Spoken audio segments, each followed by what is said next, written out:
Mass Keezhapavur. Hi, welcome to Mass Keelapavur channel. I am Dr. Aruna Shanmugavel. In this video, we are going to discuss some questions from osteology and some from soft parts, so that, dear students, you may face your university exams at any time with courage. Before entering into the session, shall we see a quote? A river cuts through a rock not because of its power but because of its persistence. Shall we enter into the session? Are you ready? The first question is, identify the pointed area, give its boundaries, what is its clinical significance? I'll give you 5 seconds time. Try to find out the answer. Okay, the pointed area is suprameatal triangle or McEwen's triangle. The boundaries are supramastoid crest, suprameatal spine, and a tangent line connecting these two. Where is the suprameatal spine? It is present in the posterior superior part of external acoustic meatus. The suprameatal spine is otherwise called as spine of Henle. 1.5 centimeter deep to this lies the mastoid antrum. Shall we move on to the next question? Identify the marked area. Name the bones meeting in this area. Give its clinical importance. Have you started? Find out the answer. Right. The marked area is pterion. The bones meeting here are frontal, parietal, squamous part of temporal, and greater wing of sphenoid bone, and form a H-shaped suture. The frontal branch of middle meningeal artery lies deep to this area. A traumatic blow to the pterion may rupture the middle meningeal artery, causing epidural hematoma. The stem of lateral sulcus, that is Sylvian fissure, also lies deep to this area. As the Sylvian fissure is present deeply, the pterion is also called the Sylvian point. Shall we start the next question? Identify the pointed muscle. Give its origin, insertion, nerve supply, and action. What is right neck? Start finding out the answer. Time is there. Right.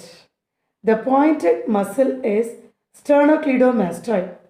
It arises as two heads, one from sternum and the other from clavicle.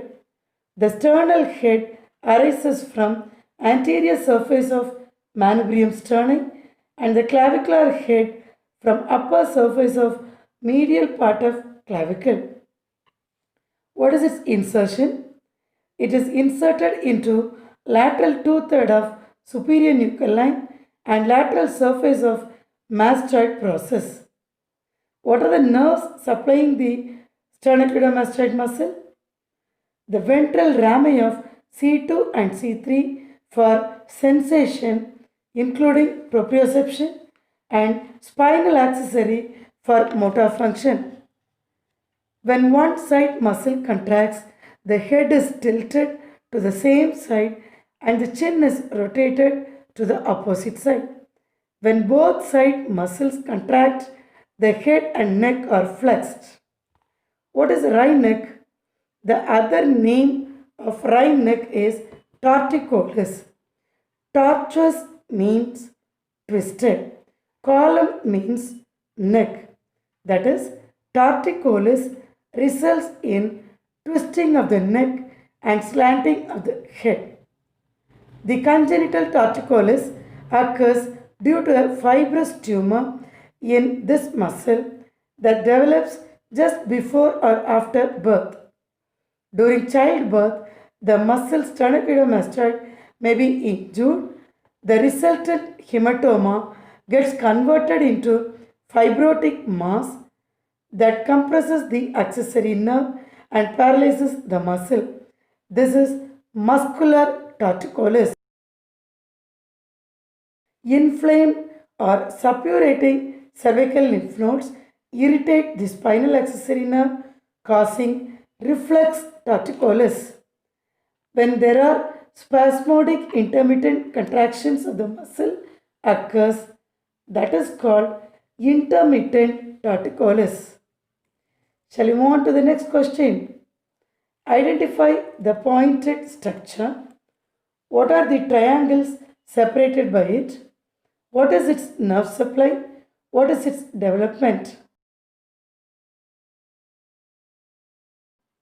The pointed structure is posterior belly of digastric muscle. The digastric and carotid triangles are separated by this muscle. Facial nerve supplies this muscle as the muscle develops from second pharyngeal arch. What is the next question? Identify the structure, give its commencement and termination. What are its branches? Countdown starts. Have you found out the answer? The structure highlighted is the facial artery. It arises from the anterior aspect of external carotid artery above the level of greater horn of eye. It terminates by continuing as angular artery near the medial angle of eye. The facial artery has two parts, cervical and facial. The branches from cervical part are ascending palatine artery, tonsillar artery, glandular branch to the submandibular salivary gland, and submental artery. The branches from facial part are inferior labial artery, superior labial artery, and lateral nasal artery. The lateral nasal artery anastomoses with dorsal nasal branch of ophthalmic artery, indicating the connection between external and internal carotid artery. Shall we end up the session with a quote? In the middle of every difficult lies opportunity. Thank you for watching.